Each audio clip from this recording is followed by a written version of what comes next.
Oke, baik. Assalamualaikum warahmatullahi wabarakatuh. Selamat pagi anak-anak. Semoga tetap semangat dan jangan lupa untuk sholat duhanya. Nah, di pertemuan kali ini kita masuk ke tema 3 ataupun 6C, tema 2 pembelajaran ke-2. Nah, materi yang akan Bapak sampaikan adalah seperti ini.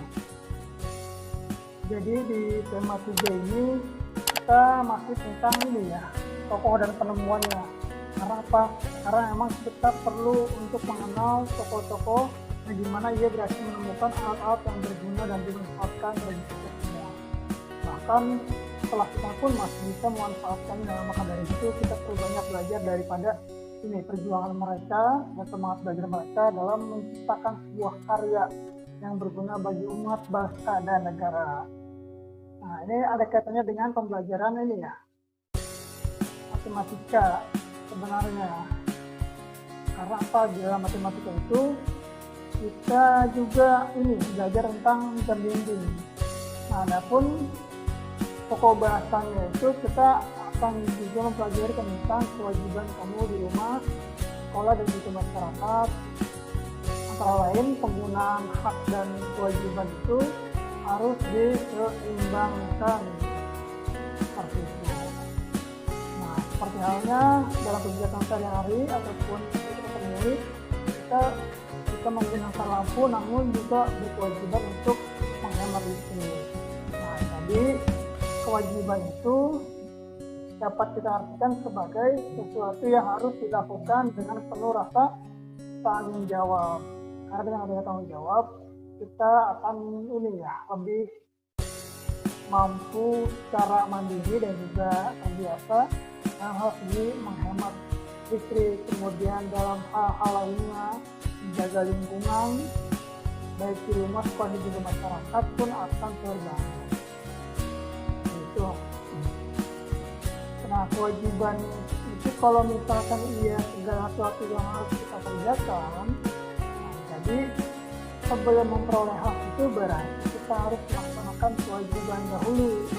Kewajiban seperti apa? Kewajiban mencegah hal yang baik seperti itu dan juga dilakukan dengan baik. Kalau misalnya punya hal yang baik ingin dilakukan, maka inilah kerjakanlah hal baik tersebut dengan cara yang baik juga. Nah, kewajiban dan hak itu harus dilaksanakan dengan seimbang. Dengan adanya keseimbangan ini, tentu ini hak yang kita peroleh serta kewajiban yang kita laksanakan, jika kamu sebagai pelajar, itu akan bermanfaat bagi orang banyak. Karena apa ya? Karena ini ya, kita harus bisa memanfaatkan hidup kita, waktu-waktu kita itu terhadap hal-hal yang baik. Itulah kenapa ya, kenapa misalkan kita harus ini ya, melihat waktu dalam mengerjakan sesuatu itu, karena setelah itu kita akan melaksanakan kewajiban-kewajiban kita yang lainnya.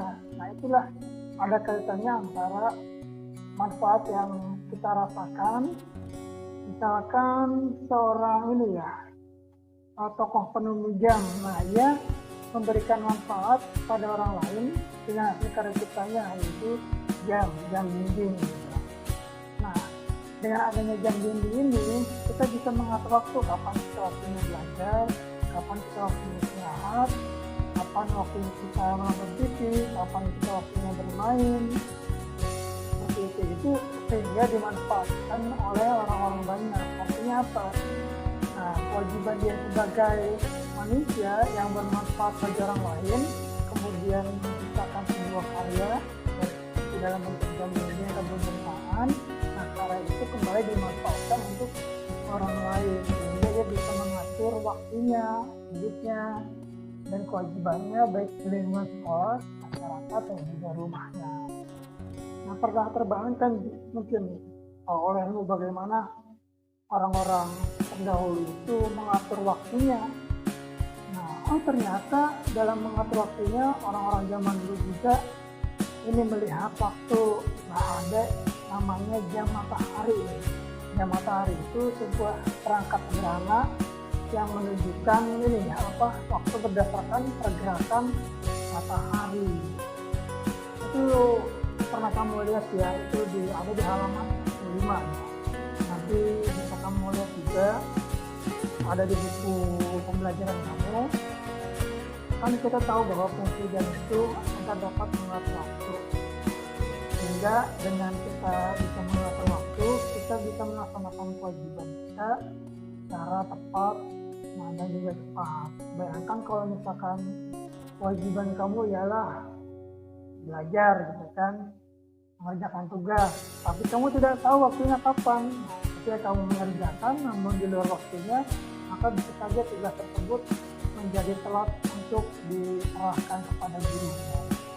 Sehingga inilah timbul sikap yang selalu menunda-nunda pekerjaan. Dengan adanya janji, kita bisa mengatur waktu dengan cara penunda. Nah, ini pun bisa kamu isi juga nih, ataupun kira-kira apa menurutmu kewajibanmu di lingkungan rumah, ini di sekolah, kemudian ini di masyarakat. Kegiatan-kegiatan tadi ini juga yang akan menjadi ini sukses kamu. Kalau misalkan ada hal yang belum kamu kerjakan tapi kamu sudah pikirkan juga, bisa kamu dituliskan di dinding kamarmu, kira-kira kewajibanmu di rumah apa nih yang belum kamu penuhi.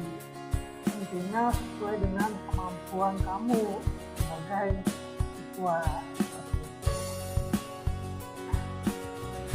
Ini kita sudah pelajari mengenai beberapa nada.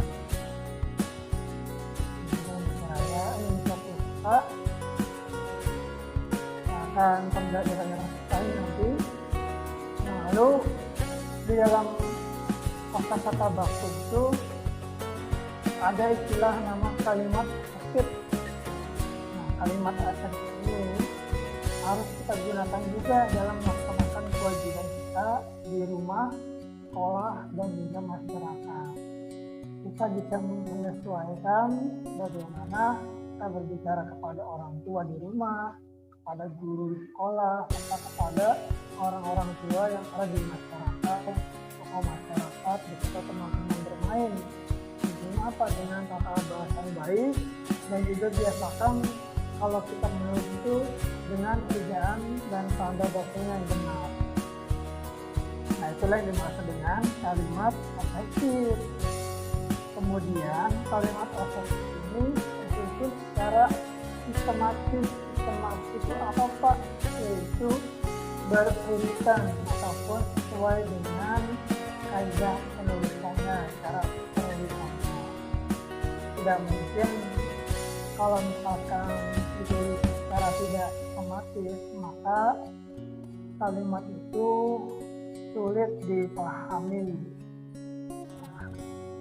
Salah satu caranya adalah agar sistematis dan juga efektif dengan menggunakan kata-kata bahasa. Nah, seperti itu. Ini contohnya Bapak lampirkan juga mengenai tes eksplanasi yang berjudul sejarah penemuan lemari pendingin. Nah, sebelum ditemukannya lemari pendingin, zaman dulu orang lebih banyak membawa makanan ke pintu channel yang bersalju, kemudian menyimpannya di sana untuk mengawetkan. Orang-orang zaman dulu belum ada kulkas ataupun pendingin, maupun sama mengawetkan makanannya dengan menaruhnya di danau yang bersalju. Namun di Indonesia tidak memiliki salju, tentu saja memiliki cara pengawetan yang berbeda.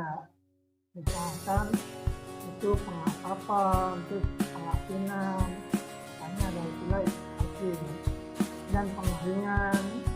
Namun cara-cara tersebut ternyata belum cukup praktis, sehingga pada tahun 1784 ada nih seorang ilmuwan Skotlandia bernama William Cullen dari Glasgow University.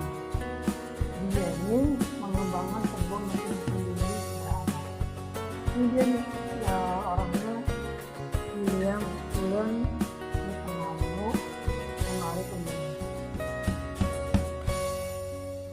Kebetulan yang merupakan seorang ahli kimia dan fisika dan juga ahli dalam bidang kedokteran menyadari bahwa makanan yang didinginkan akan mengurangi pertumbuhan bakteri, nah sehingga mendorongnya untuk menciptakan mesin pendingin. Lalu kemudian ini dikembangkan oleh Jacob Perkin yang berasal dari Amerika. Kulkas atau lemari buatan Jacob Perkin ini dia terinspirasi dari coretan William Fuller, sehingga Perkin menggunakan ether dan tekanan uap air untuk membekukan air, dan hasilnya ia berhasil membekukan air. Di sini kulkas temuan Jacob Perkin dikembangkan lanjut oleh ilmuwan Jerman bernama Carl von Linden. Ini banyak prosesnya untuk hanya lemari pendingin saja. Kalau Carl von Linden dia menggunakan bahan kimia seperti amonia, sulfur, dan dioksida dan klorida metil sebagai media dalam membekukan air. Lalu ini ternyata metode ini tidak terlalu aman ya, dan sering terjadi kecelakaan. Namun lemari es atau kulkas buatan Carl von Linden ini berhasil dipatenkan nih, sehingga terus dikembangkan sampai saat ini, dan kulkas saat ini banyak menggunakan bahan freon sebagai media pendinginnya. Freon ini disebut sebagai bahan yang ramah lingkungan dan juga ini ya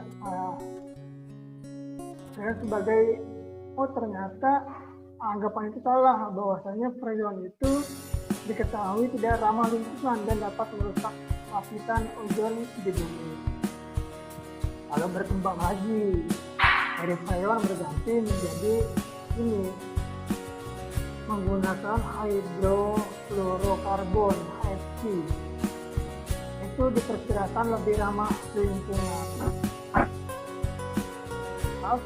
Intinya dari perkembangan alat-alat yang ada di rumah kita itu adalah hasil pemikiran dari mereka yang mau berpikir dan mau belajar serta mau berkarya.